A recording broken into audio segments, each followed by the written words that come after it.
నీతి కథలు టీవీ. అన్నవరం ఊరి మధ్యలో ఉన్న పెద్ద మహా వంటశాల. పెద్ద పెద్ద ఇత్తడి గంగాళాలలో వంటలు జరుగుతున్నాయి. పొగలు కమ్ముకున్నాయి. ఊరి జనం తమ తమ ఇళ్ల నుండి బియ్యం, కూరగాయలు, పాలు తెచ్చి అక్కడిస్తున్నారు. సత్తమ్మ పెద్ద గరిటె పట్టుకుని అందర్నీ హడావడి చేస్తూ ఉంటుంది. బసవ ఒక పెద్ద బియ్యం బస్తాను భుజాన వేసుకొనొచ్చి దించుతాడు. ఓరే బసవ, ఏందయ్యా ఆ బస్తా అట్ట విసిరేశావు? అందులో ఉన్నది రాళ్ళు కాదు, అన్నపూర్ణాదేవి. నిదానంగా దించలేవా? ఓర్ని, పొద్దున్నే మొదలెట్టావా సత్తమ్మా? బస్తా బరువు నా భుజానికి తెలుసు గాని నీ గరిటికేం తెలుసు? ఈరోజు మా పొలంలో పండిన కొత్త బియ్యం తెచ్చాను. అన్నం మల్లె పువ్వులా ఉంటుంది చూడు. సరేలే, ఆ మూల పడి. ఏమండోయ్ వీరయ్య గారు, నిన్న చెప్పిన కొండలేవి? పప్పుచారు కాచడానికి పెద్ద మట్టి కుండ కావాలని చెప్పాను కదా. వీరయ్య 2 పెద్ద మట్టి కుండలు పట్టుకొనొస్తాడు. ఇదిగో సత్తమ్మా, రాత్రంతా నిద్రపోకుండా సారె తిప్పి చేశా. గట్టిగా గాల్చాను. ఇందులో పప్పు వండితే ఆ వాసన పక్కూరికి కొట్టాల్సిందే. సరే, మరి నీకేం కావాలి ఈరోజు? బియ్యం కావాలా, రాగులు కావాలా? బియ్యం వదిలే సత్తమ్మా, ఇంట్లో పాత ఉన్నాయి. మా ఆవిడికి కొంచెం జొన్నలు బెల్లం కావాలంట. అవి ఉంటే ఇప్పించు. ఏమయ్యా, వీరయ్య గారికి 2 సేర్లు జొన్నలు, 1 ముద్ద బెల్లం ఇయ్యండి. కొండలకు సరిపోతే. అక్కడ డబ్బులు చేతులు మారడం లేదు. కేవలం వస్తువులు మాత్రమే మారుతున్నాయి. అందరూ సంతోషంగా పనులు చేసుకుంటున్నారు. సత్తమ్మా, ఈరోజు ఏం కూర వండుతున్నావు? మధ్యాహ్నం పొలంలో పని ఎక్కువ, ఆకలి దరువేస్తాది.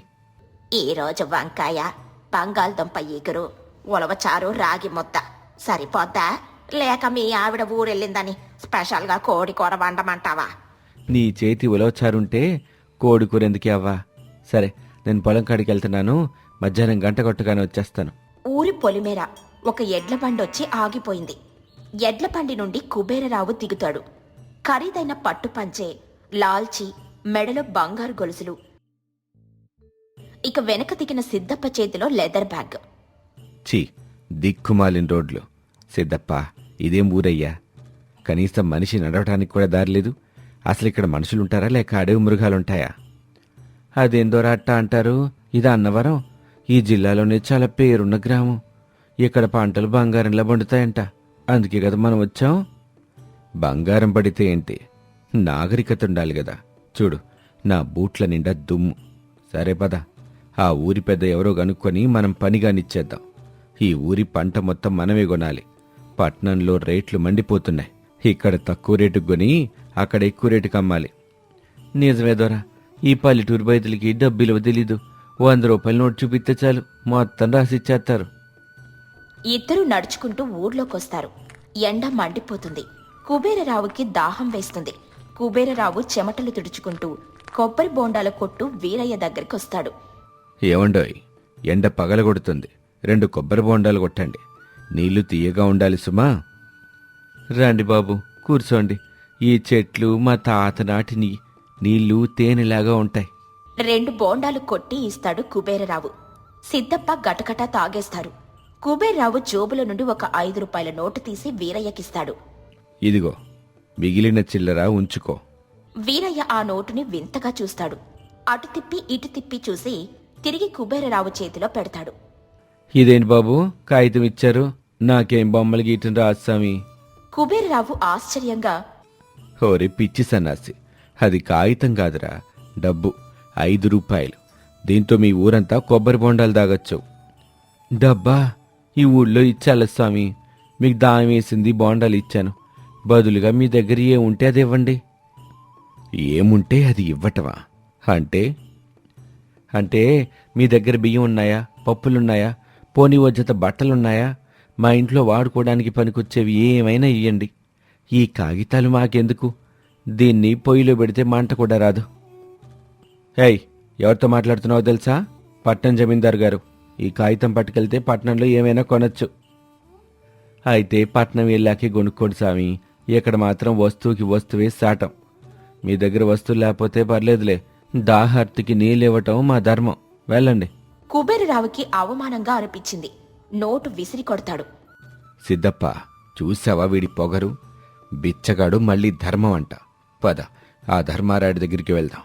వాడికి డబ్బు విలువ తెలుసుంటుంది. వీరయ్య ఆ నోటుని కింద నుండి తీసి పక్కనున్న చెత్తబుట్టలో పడేశాడు. కుబేరరావు అది చూసి రగిలిపోతాడు. ధర్మారాయుడు ఒక తాటి ఆకుచాప మీద కూర్చొని ఊరి జనంతో మాట్లాడుతున్నాడు. కుబేరరావు, సిద్ధప్ప అక్కడికొచ్చారు. కుబేరరావు నేరుగా వెళ్లి కుర్చీలో కూర్చోబెడతాడు. కాని అక్కడ కుర్చీలుండవు. అందరూ కిందే కూర్చొనుంటారు. రండి బాబు రండి, పరాయి ఊరి మనుషుల్లా ఉన్నారు, కింద శాపందు కూర్చోండి.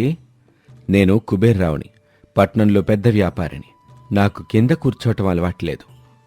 సిద్ధప్ప, ఆ బ్యాగ్ ఇటివ్వు. సిద్ధప్ప బ్యాగ్ ఇస్తాడు. కుబేరరావు అందులో నుండి కట్టల కొద్దీ డబ్బు తీసి ధర్మారాయుడు ముందు పెడతాడు. చూడు పెద్దాయనా, నాకు డొంక తిరుగుడు ఇష్టం ఉండదు. ఈ ఊర్లో పండిన ధాన్యం మొత్తం నాకు కావాలి. బదులుగా ఇదిగో, మీరు కలలో కూడా చూడనంత డబ్బిస్తున్నాను. ఈ డబ్బుతో మీరు పట్నం వచ్చి రాజభోగాలు అనుభవించొచ్చు. ధర్మారాయుడు పక్కనున్న బసవతో మాట్లాడతాడు. బసవా, ఈ సంవత్సరం వానలు ఎలా ఉన్నాయి? చెరువు నిండిందా? నిండింది దొర, కోతకి సిద్ధంగా ఉంది. నేను మాట్లాడుతుంటే వాడితో కబుర్లేంటి? ఆ డబ్బు కనబడట్లేదా? కనబడుతుంది బాబు, కానీ మాకు అవసరం లేదు. ఎంతున్నా ఒకటే, లేకపోయినా ఒకటే. అవసరం లేదా? డబ్బు ఎవరికి అవసరం ఉండదు. పిచ్చివాళ్ళ మీరు? బాబు, మీ ఊళ్ళో డబ్బుతో అన్ని కొనొచ్చేమో, కానీ మా ఊళ్ళో మనిషి కష్టాన్ని, ప్రకృతి ఇచ్చే పంటని డబ్బుతో తూకం వెయ్యం. మా దగ్గర ఎవరికేం కావాలో అది ఒకరికొకరం ఇచ్చిపుచ్చుకుంటాం. నీ దగ్గర ధాన్యం కావాలంటే నువ్వు మాకేమిస్తావు? డబ్బు కాదు, మాకు ఉపయోగపడేది చెప్పు. నా దగ్గర బంగారం ఉంది, వెండి ఉంది, ఇవన్నీ ఇస్తాను. బంగారం తింటే ఆకలి తీరుతుందా బాబు? వెండితో దాహం తీరుతుందా? మాకు విత్తనాలు కావాలి, ఎరువులు కావాలి, లేదా మా పొలంలో పనిచేసే చేతులు కావాలి. అవి ఉంటే చెప్పు, వ్యాపారం చేద్దాం. మూర్ఖులారా, లక్ష్మీదేవి తలుపు తడుతుంటే గడియ పెడతారా? మీ కర్మ. సరే, కనీసం మీరు భోజనమైనా ఏర్పాటు చేయండి. హోటల్ ఎక్కడుంది? డబ్బులు వాడేస్తాం. మా ఊళ్ళో హోటల్ ఉండవు బాబు. ఎవరు డబ్బులు తీసుకుని అన్నం వండరు. ఆకలి అనేది వ్యాపారం కాదిక్కడ. మరి మాకు ఆకలి వేస్తుంది, మేం గడ్డి తినాలా? అదిగో గంట మోతుంది, వినబడిందా? నేను జమీందారుని. ఈ కూలీలతో కలిసి కింద కూర్చుని తినాలా? అసంభవం. సిద్ధప్ప, రాపోదాం. ఎక్కడికైనా వేరే ఊళ్ళో తిందాం. ఇద్దరూ కోపంగా వెళ్లిపోతారు. దగ్గర్లో వేరే ఊరు లేదు. మధ్యాహ్నం 1 అవుతుంది. ఎండ మండిపోతుంది. కడుపులో ఎలుకలు పరిగెడుతున్నాయి. కుబేరరావు ఆకలికి తట్టుకోలేక నీరసంగా నడుచుకుంటూ వంటశాల దగ్గరికి వస్తాడు. లోపల నుండి గుమగుమలాడే వాసనలొస్తున్నాయి. ఊరి జనం వరుసగా కూర్చొని అరిటాకుల్లో తింటున్నారు. నవ్వులు, కబుర్లు వినిపిస్తున్నాయి. దొరా, నా వల్లగా స్వామి, ఆ వాసన చూస్తుంటే ప్రాణం పోయేలా ఉంది. లోపలికి వెళ్దాం రండి, ఎవరో ఒకరు చూడకపోరు. ఛీ, నా బ్రతుకు చివరికి ఎలా జరిగింది? సరే పద, కానీ నేను డబ్బులు ఇస్తాను. నాకు ప్రత్యేకంగా టేబుల్ వేయమని అడుగుతాను. ఇద్దరూ లోపలికి వెళ్తారు. సత్తమ్మ వడ్డిస్తూ ఉంటుంది. ఏమ్మా, ఇక్కడ మేనేజర్ ఎవరు? మేనేజరా? అదెవరు? ఇక్కడ అందరూ కూలీలే, అందరూ యజమానులే. ఏం కావాలి? ఆకలేస్తుందా? వెళ్ళా చివర కూర్చోండి, ఆకులు అక్కడున్నాయి, తెచ్చుకోండి. చూడు, నేను జమీందారుని. నేను కింద కూర్చోను. ఇదిగో 100 రూపాయలు. నాకు ఒక కుర్చీ వేసి వేడివేడిగా స్పెషల్గా వడ్డించు. ఏమన్నావు? 100 రూపాయలా? ఓరి నాయనో, ఆ కాగితం ముక్కలు నా దగ్గర ఎందుకు స్వామి? దాంతో నేను పొయ్యి వెలిగించాలా? ఇక్కడ నియమం ఒక్కటే, ఆకలి అందరికీ ఒక్కటే, అన్నం అందరికీ ఒక్కటే. ఆ పక్కన కూర్చున్నాడు చూడు ముసలాయన, ఆయన ఈ ఊరి పెద్ద ధర్మారాయుడు. ఆయనే కింద కూర్చుని తింటున్నాడు. నువ్వెంతటి జమీందారువైతే మాకేంటంట?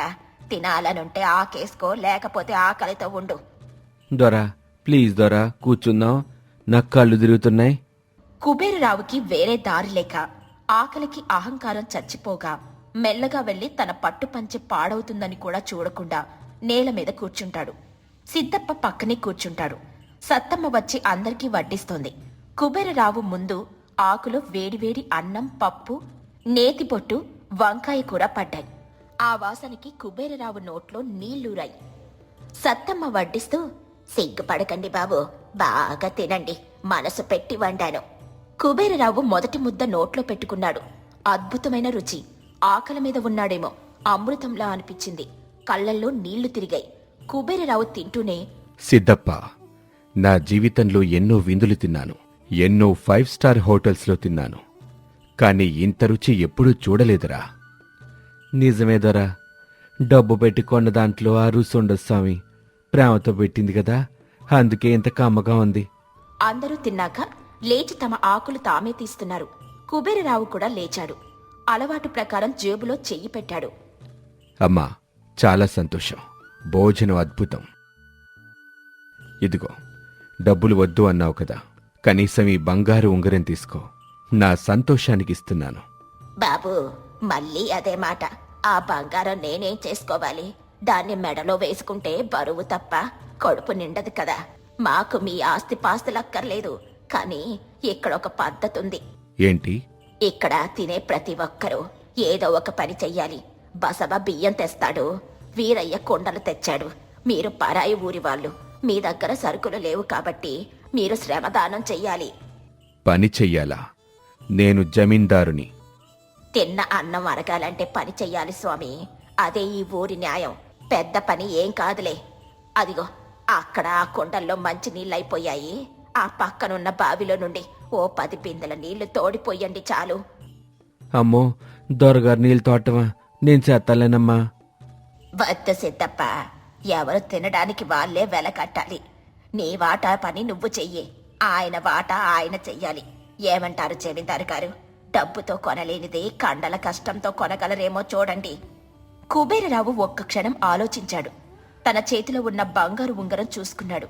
ఆ తర్వాత తన పట్టులాల్చి చేతులు మడిచాడు. ఇన్నాళ్ళు డబ్బుంటే చాలు, ప్రపంచాన్ని కొనొచ్చు అనుకున్నాను. కాని ఒక్క పూట అన్నం కూడా కొనలేనని ఈరోజే తెలిసింది. నా ఆకలి తీర్చినందుకు ఈ మాత్రం పని చేయటం నా బాధ్యత. కుబేర్రావు వెళ్లి బిందె పట్టుకున్నాడు. బావి దగ్గరికెళ్లాడు. మొదటిసారి అతను చెమట చిందించి నీళ్లు తోడాడు. ఊరి జనం ఆశ్చర్యంగా ఆనందంగా చూస్తున్నారు. పని పూర్తయింది. కుబేరరావు అలసిపోయున్నా అతని ముఖంలో ఏదో తెలియని తృప్తుంది. ధర్మారాయుడు, సత్తమ్మ బయట నిల్చున్నారు. ధర్మారాయుడు గారు, నేను వెళ్ళొస్తాను. వ్యాపారం చేయటానికి వచ్చాను, కాని జ్ఞానోదయం పొంది వెళ్తున్నాను. సంతోషం బాబు. మనిషికి ఎంతున్నా తినేది జానుడి పొట్టకే. ఆ అన్నం కోసం 10 మందిని ఏడిపించటం కాదు, 10 మందితో పంచుకోవటం గొప్ప. అదే మా ఊరి సిద్ధాంతం. ఈ పాట నాకు జీవితాంతం గుర్తుంటుంది. సిద్ధప్ప, పద. ఈసారి వచ్చేటప్పుడు డబ్బు సంచులొద్దు. మన తోటలో పండిన మామిడి పళ్ళు, కూరగాయలు పట్టుకొద్దాం. వాటితో ఈ ఊరి ప్రేమని కొనుక్కుందాం. సత్తమ్మ ఒక చిన్న మూట తెచ్చి కుబేరరావు చేతిలో పెడుతుంది. ఇదిగో నాయనా, దారిలో ఆకలేస్తే తినడానికి జొన్న రొట్టెలు, కారం. డబ్బులివ్వద్దులే, నువ్వు తోడిన నీళ్లకి ఈ రొట్టెలకి సరిపోయింది. కుబేరరావు ఆ మూటను కళ్ళకద్దుకున్నాడు. ధర్మారాయుడు, సత్తమ్మ, ఇతర గ్రామస్తులు చేతులూపుతూ వీడ్కోలు పలికారు. అన్నవరం పేరుకు తగ్గట్టే ఆ ఊరు అన్నపూర్ణ నిలయం. అక్కడ రూపాయి నోటు విలువ కోల్పోయింది, కానీ మనిషి విలువ పెరిగింది. ఆకలి లేని ఊరుగా, మనుషుల మధ్య ఆంతర్యాలు లేని ఊరుగా అది చరిత్రలో నిలిచిపోయింది. డబ్బుతో బతుకుని కొనొచ్చేమో కాని జీవితాన్ని కొనలేమని ఆ ఊరు ప్రపంచానికి చాటి చెప్పింది. గోదావరి కట్టునున్న రాంపురం అనే ఒక పల్లెటూరిలో మల్లేశం, గంగమ్మ అనే దంపతులుండేవారు. మల్లేశం వయసు 40 ఏళ్లు, గంగమ్మ కూడా ఇంచుమించు అదే వయసు. వాళ్ళిద్దరూ కష్టజీవులే కాని తిండి విషయంలో మాత్రం చాలా ఆశాపూతులు. ఎవరికి పెట్టరు, ఎవరైనా అడిగితే లేదని ముఖం మీద చెప్పేస్తారు. ముఖ్యంగా మల్లేశంకి చేపల కూరంటే ప్రాణం. ఒకరోజు సంతలో దొరికిన ఒక పెద్ద కొరమీను చాపను చూసి మల్లేశం మనసు పారేసుకున్నాడు. దాన్ని ఎలాగైనా ఇంటికి తీసుకెళ్లి గంగమ్మతో గుమగుమలాడే పులుసు పెట్టించుకుని తలుపులు వేసుకుని ఒక్కడే తినాలని నిర్ణయించుకున్నాడు. మల్లేశం సంత నుండి ఉత్సాహంగా ఇంటికొచ్చి, గంగమ్మా, ఓ గంగమ్మా, తలుపు దీవే. అబ్బబ్బబ్బా, వస్తున్నానుండండి. ఎందుకంత హడావడి? ఎవరైనా తరుముకొస్తున్నారా ఏంటి? గంగమ్మ తలుపు తీస్తుంది. మల్లేశం వేగంగా లోపలికొచ్చి చుట్టూ చూసి వెంటనే తలుపు కడియ పెట్టేశాడు. ఇదేంటండి, పట్టపగలి తలుపులు వేసేస్తున్నారు? ఎవరైనా చూస్తే ఏమనుకుంటారు? మల్లేశం గొంతు తగ్గించి, ఎవరూ చూడకూడదనే వేస్తున్నానే పిచ్చిదానా. ఈ రోజు నేనేం తెచ్చానో తెలిస్తే ఊరంతా మన ఇంటి ముందు బారులు దేరతారు. ఏంటండి అది? బంగారమా, వజ్రాలా? అంతకంటే ఎక్కువే. ఇదిగో చూడు. అందులో ఒక పెద్ద కొరమీను చేప, తాజా కూరగాయలు ఉన్నాయి. గంగమ్మ కళ్ళు పెద్దవి చేసి, అమ్మ బాబోయ్, ఎంత పెద్ద చేపండి, ఇది కొరమీను కదూ, బ్రతికిందా? అవునే, సంతలో అందరూ దీనికోసమే పోటీ పడ్డారు. కానీ నేను ఆ సాంబయ్య గాడి కంటే ₹1 ఎక్కువిచ్చి దక్కించుకున్నాను. ఇది మన అదృష్టం. ఈరోజు దీన్ని మనం మాత్రమే తినాలి. ఒక్క ముక్క కూడా బయటికి పోకూడదు. నిజమేనండి, దీని రుచి అద్భుతంగా ఉంటుంది. చింతపండు పులుసు పెట్టి అందులో కాస్తంత బెల్లం ముక్క వేసి ఆవకాయ నూనెతో వండితే అబ్బబ్బబ్బబ్బా, వాసనకి కడుపు నిండిపోతుంది. నువ్వు ఊహల్లోనే ఉండిపోబాకు, పని మొదలుపెట్టు. కానీ ఒక షరత్తు, వండేటప్పుడు వాసన బయటికి రాకూడదు. ఆ పక్కనున్న సుబ్బాయమ్మ ముక్కు రాబందు ముక్కు లాంటిది. వాసన పసిగట్టిందంటే చాలు, కినబట్టుకుని ఏం కూరొండుకున్నారు మల్లేశం అంటూ వచ్చేసుద్ది. మీరేం భయపడకండి, నేను వంటింటి కిటికీలు తలుపులు అన్నీ మూసేస్తాను. పొగగొట్టం మీద తడి గోన సంచి కప్పుతాను. వాసన మన ఇల్లు దాటి బయటికి వెళ్ళదు. శభాష్, అయితేగా నువ్వు. నేనెళ్ళి స్నానం చేసి వస్తాను. నాకు అసలే ఆకలి దొరివేస్తుంది. సరేనండి, మీరు వచ్చేసరికి కూర మరుగుతూ ఉంటుంది. కానీ మరి ఇంత పెద్ద చాప కదా, ఒక్క పూటలో అయిపోతుందా? ఒక్క పూటలో అవ్వకపోతే రాత్రికి తిందాం, రేపు పొద్దునకి తిందాం. పాడైపోద్దా ఏంటి? ఉప్పు కారం దట్టించి బాగా ఉండు, 2 రోజులు నిలువ ఉండిద్ది. అలాగేనండి, మీరు వెళ్ళి రండి అని చాపను తీసుకుని వంటింట్లోకి వెళ్ళింది. గంగమ్మ కిటికీలన్నీ మూసేసి చాపని శుభ్రం చేసి మట్టి కుండలో వేసింది. చింతపండు పులుసు, కారం, మసాలా దట్టించింది. పొయ్యి మీద కుండ పెట్టింది. కూర ఉడుకుతుంటే ఆ వచ్చే వాసన ఇల్లంతా వ్యాపించింది. గంగమ్మకు ఆ వాసన ఆపుకోవడం కష్టంగా ఉంది. కాని భయం వేసింది, ఎక్కడ బయటకు వెళ్తుందోనని. గంగమ్మ కూర కలుపుతూ తనలో తాను, అబ్బబ్బబ్బా, ఏం వాసన, ఏం వాసన! ఈ మల్లేశం గారికి ఎంత అదృష్టమో! ఎంత మంచి చాప దొరికింది. కాని ఈ వాసన తలుపుల సందుల్లో నుండి ఎక్కడ బయటకు పోతుందో. మల్లేశం స్నానం చేసి వంటింట్లోకి తొంగి చూశాడు. ఏవే గంగమ్మ, అయిందా? నా ముక్కుకి వాసన తగులుతుంది, బయటకొస్తుందేమో చూడు. లేదండి, నేనన్నీ మూసేశాను. కాని కూర మాత్రం అద్భుతంగా వచ్చింది. ముక్క ఉడికిందో లేదో చూడనా? చూడు చూడు, కాని గట్టిగా చప్పుడు చేయకు. గంగమ్మ ఒక చిన్న ముక్క నోట్లో వేసుకుని, అద్భుతమండి, ఉప్పు కారం అన్నీ సరిపోయాయి, పులుపు కూడా తగిలింది. ఇంకొక 5 నిమిషాలు ఉంచితే నూనె పైకి తేలుతుంది. తొందరగా గానివ్వు, నా కడుపులో ఎలకలు బరిగెడతన్నాయి. నేనెళ్ళి విస్తాలు సిద్ధం చేస్తాను. ఇంతలో బయట నుండి తలుపు తట్టిన శబ్దం వినిపించింది. ఎవరండి అది ఈ సమయంలో? నాకేం తెలుసు, ఆ సుబ్బయ్యమ్మ అయ్యుంటది. గంగమ్మ, కూరకుండా దించు, పొయ్యి ఆరిపోయి. అయ్యో, కూర ఇంకా మరుగుతోంది. ఇప్పుడు దించితే పచ్చి వాసన వస్తుంది. పచ్చివాసన వచ్చినా పర్లేదు, పక్క వాళ్ళు రాకుండా ఉంటారు. ముందు పొయ్యి ఆరిపోయి. మల్లేశం మెల్లగా వెళ్లి తలుపు దగ్గర నిలబడ్డాడు. ఎవరది? నేనే బావా, ఎంకన్నని. పక్కూ నుండి వస్తూ ఇటు వచ్చాను. కాస్త దాహం వేస్తుంది, మంచినీళ్ళుంటే ఇవ్వు. మల్లేశం గంగమ్మతో రహస్యంగా, మా బామ్మర్ది వెంకన్నగాడు. ఈడొస్తే ఇప్పట్లో ఓడు. కూరవాసన చూశాడంటే కొండ ఖాళీ చేసేదాకా కదలడు. ఏం చెయ్యాలి? వాడికి ముక్కు వాసన ఎక్కువలే, వంటగదిలోకి రాకుండా చూడండి. మల్లేశం గట్టిగా, ఆ వస్తున్నా బావా, గంగమ్మ స్నానం చేస్తుంది, నేను బట్టలు మార్చుకుంటున్నాను, 1 నిమిషం ఉండు. ఏమండి, కుండ ఎక్కడ దాచాలి? వంటగదిలో ఉంటే వాసన వస్తుంది. ఆ మంచ కింద పెట్టు.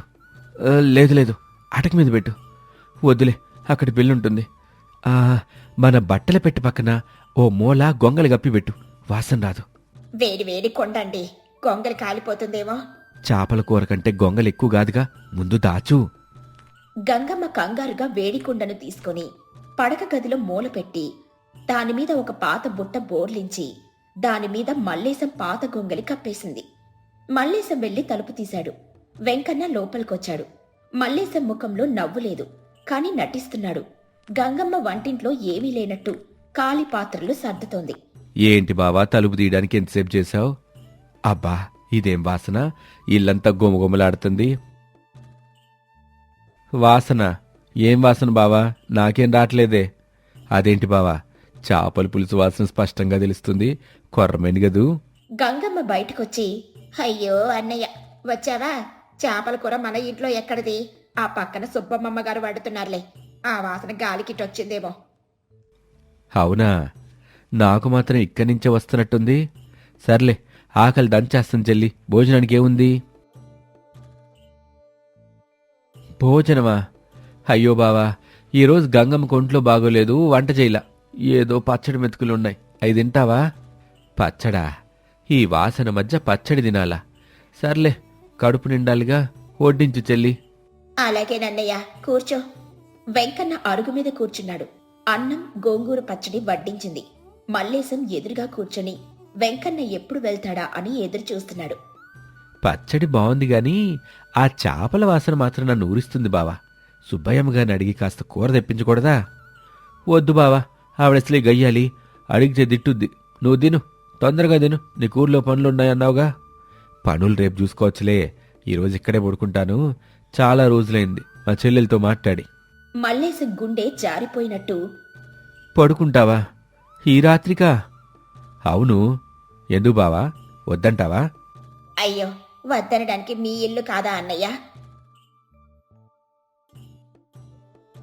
ఏమండి, ఇప్పుడెలా? ఆ కొండ గదిలో ఉంది. రాత్రంతా ఉంటే వాసన పట్టేస్తుంది. ఏం చేద్దాం?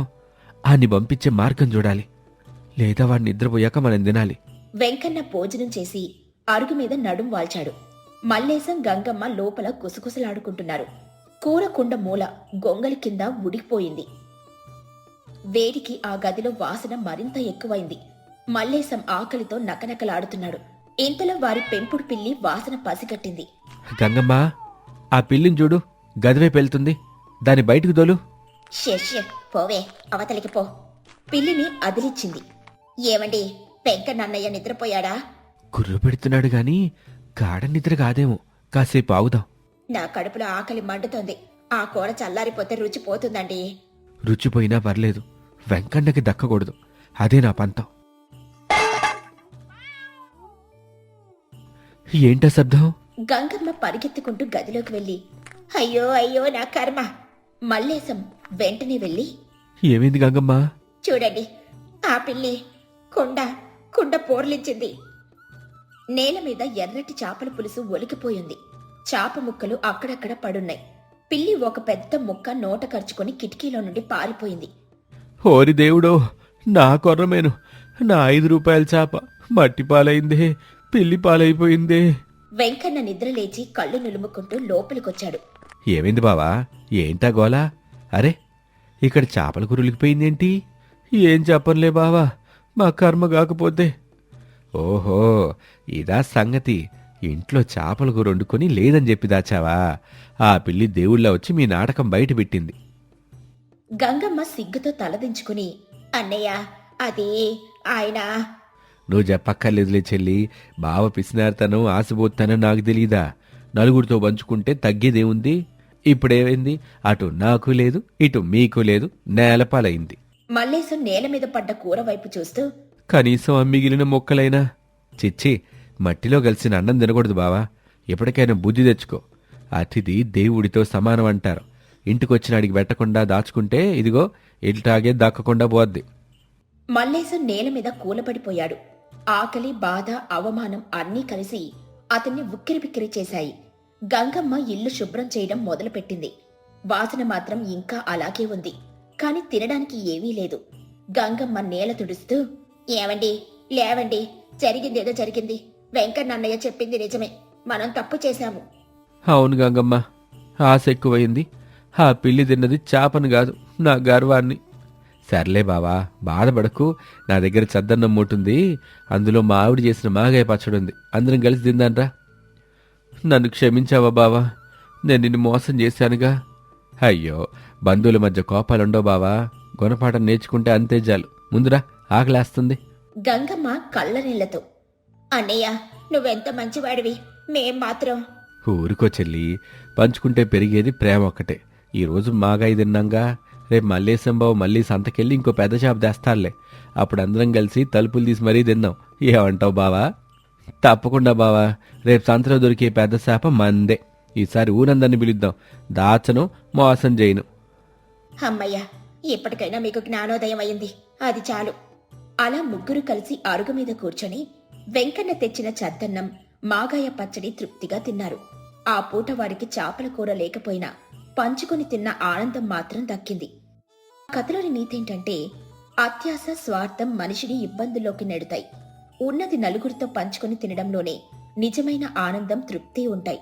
దాచుకున్నది ఎవరికీ దక్కకుండా పోతుంది. పంచుకున్నది ప్రేమను పెంచుతుంది.